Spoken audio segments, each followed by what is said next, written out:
আসসালামু আলাইকুম সবাইকে। Good morning. সকাল সকাল জিমে গেলে দিনটা খুব ভালো যায়। কেউ কি জানেন লাইফের ডেফিনেশন কি?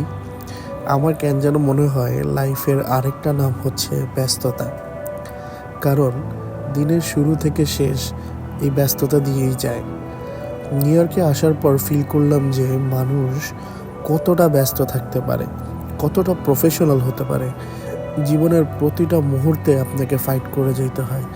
প্রবলেম একটা শেষ করি তো সাথে সাথে আরেকটা দরজায় এসে নক করে।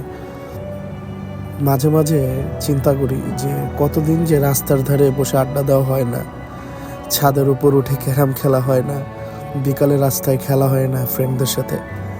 সময়গুলো আর কখনো আসবে কি না তাও জানি না, বাট দিন কেটে যাচ্ছে এভাবেই ব্যস্ততার সাথে। কথা হবে আরেক দিন কোনো এক ব্লগে। আল্লাহ হাফেজ।